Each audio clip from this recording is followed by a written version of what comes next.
Nikmati Allah Subhanahu wa taala. Syarat ibadat tadi dia ada dua sajalah. Diterima oleh Allah Subhanahu wa taala. Yang paling penting bila kita beribadat ini, kita buat sesuai dengan tuntutan apa yang Nabi sallallahu alaihi wasallam ajar kepada kita. Dah beri signal dah belum? Dah.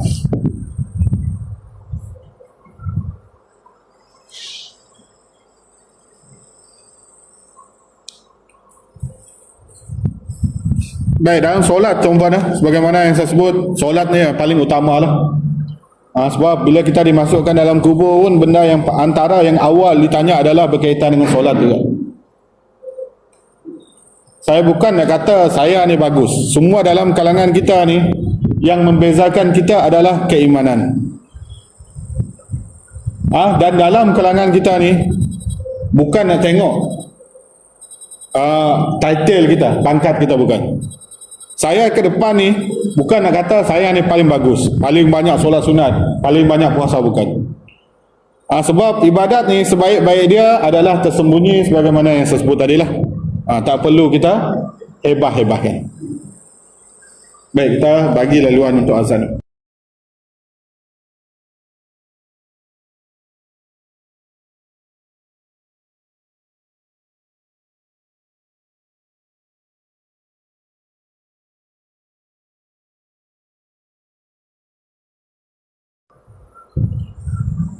Sidang hadirin dirahmati Allah Subhanahu wa taala.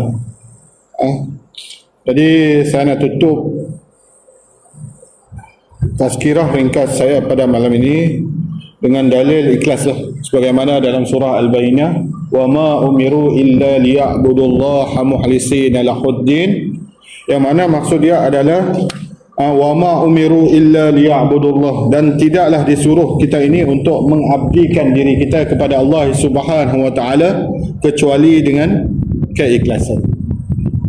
Jadi keikhlasan sebagaimana yang saya mention tadi, saya sebut, kita tak boleh nak nampak, kita tak boleh nak nilai. Dan bila kita buat ibadat pun, pahala kita ni dia tak sama dengan yang lain. Nak sembunyikan ibadat kita ni, antara dia adalah kita elakkan kita ni banyak bercakap. Sebagai contoh, kita banyak puasa sunat, kita banyak solat malam. Jadi nak elakkan kita terlepas. Jadi jangan kita banyak bercakap sebenarnya. Jadi kita kalau boleh, bila kita bercakap tu, kita bercakap benda yang baik. Jangan bila kita cakap-cakap kita terlepas. Jadi ibadat ni sebagaimana yang saya sebut pada awal tadi, yang paling afdal adalah ibadat yang kita buat secara tersembunyi. Bila tersembunyi, kita nak elakkan lawan kepada sifat ikhlas tadi adalah riak lah. Kita nak menunjuk dulu, tunjuk diri kita ni alim, tunjuk diri kita ni baik. Ni adalah lawan kepada sifat ikhlas tadi. Suatu seelok-eloknya benda yang baik itu kita buat secara bersembunyi. Dan hadis, kalau kita tengok hadis untuk sedekah, bila kita sedekah dengan tangan kanan, tangan kiri tak tahu, bukan kita potong tangan kiri. Bila kita sedekah tu, kita tak ungkit-ungkit. Ada orang dia buat sedekah betul, tapi dia tayangkan dekat media sosial, kan? Hari ini baik sebenarnya, sebab bila kita bersedekah tu, dia ada QR, orang tak tahu pun kita bagi berapa. Itulah ibadat yang tersembunyi.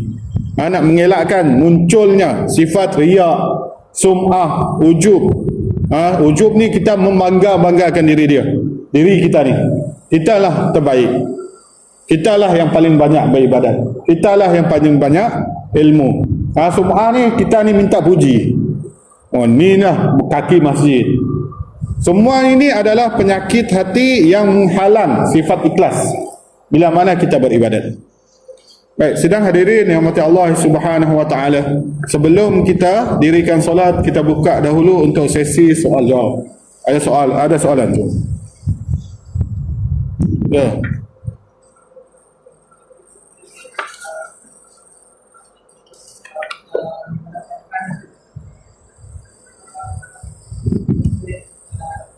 Kalau seorang ini nak tapi dia niatkan untuk Baik.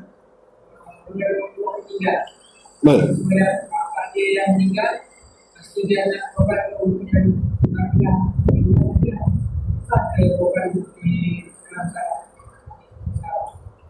Baik, sidang hari ini mati Allah Subhanahu wa taala. Jadi tuan pengurusi minggu depan kita ada kan? Kelas kita, kuliah kita kan. Ada ke tak ada? Tak ada kan? Kan kita nak buat juga. Baik, sebelum tu mungkin minggu depan kita tangguhkanlah. Kita bagi laluan untuk takbir raya. Baik, ibadat korban ini, soalan saudara kita tadi, bila mana seorang individu tu dia meninggal dunia, meninggal dunia dan kita ni nak buat, kita sebagai anak ni kita niat, kita buat bahagian kita tu, kita niatkan untuk bapa kita contohnya. Jadi antara syarat sah korban adalah korban tu maksud dia adalah kita sembelih binatang al-an'am pada hari raya korban dan juga hari tasyrik, dengan tujuan untuk mengabdikan diri kita kepada Allah Subhanahu wa taala. Dan sebelum tu binatang al-an'am ini dia tak semua binatang yang berkaki empat tu dia termasuk dalam tu. Antara yang boleh antara dia lah kambing. Kambing dia ada banyak jenis juga. Antara dia kibas, kambing biri-biri.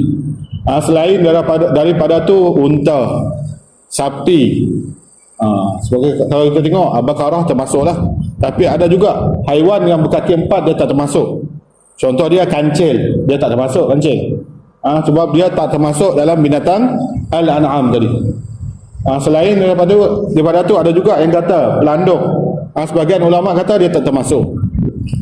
Baik, berbalik kepada soalan tadi, bila kita niat bahagian kita tu untuk orang yang telah meninggal dunia, antara syarat sah korban adalah kita niat.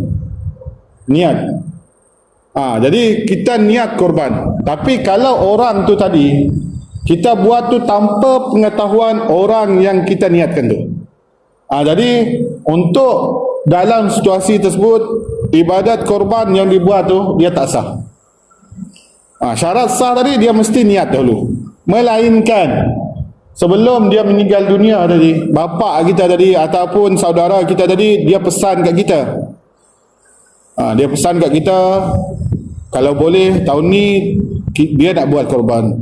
Dan dia kata duit dia dah cukup. Kalau dia tak bagi tahu duit pun, dia dah pesan dekat kita, itu pun kita panggil wasiat. Bila dia pesan, dia niat tu, kita yang dengar tu kita kena buat. Kita kena buat. Tapi kalau dia meninggal dia tak bagi tahu apa pun, tapi kita sengaja ada duit lebih ni, apa salahnya kita nak sumbangkan. Tapi bila kita buat tu, pahala korban tu tak sampai kepada si mati. Dia cuma sedekah saja. Jadi kena pastikanlah. Jadi kita buat tu boleh kita buat, tapi dia tak sama dengan pahala orang yang buat korban. Baik, itu adalah niat. Syarat sah korban yang pertama tu, yang penting tu niat. Baik, ada lagi tuan-puan? Ada lagi? Sila.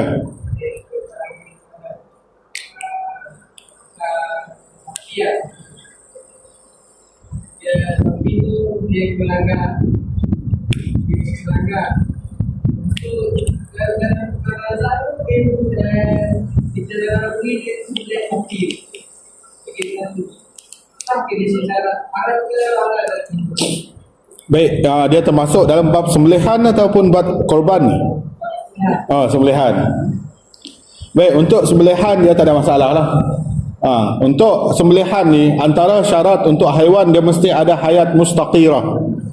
Hayat mustaqirah ni maksud dia adalah haiwan tersebut bila mana dia hidup tu dia masih meronta-ronta. Hayat mustaqirah.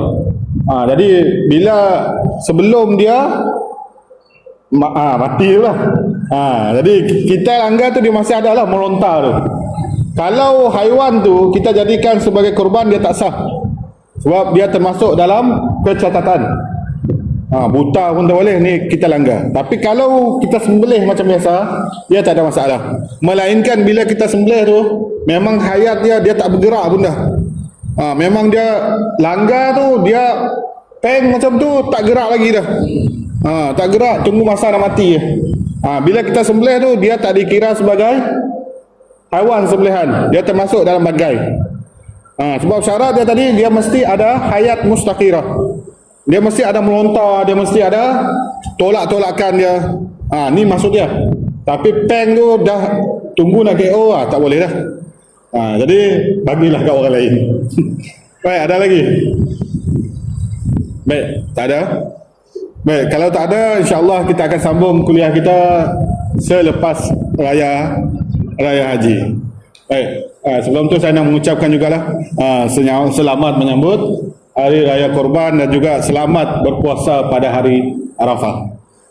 Itu sahaja daripada saya. Apa yang baik datangnya daripada Allah Subhanahu wa taala, yang buruk datangnya daripada kelemahan saya sebagai seorang insan. Aqulu qawli hadza wa astaghfirullah li wa lakum. Assalamualaikum warahmatullahi wabarakatuh.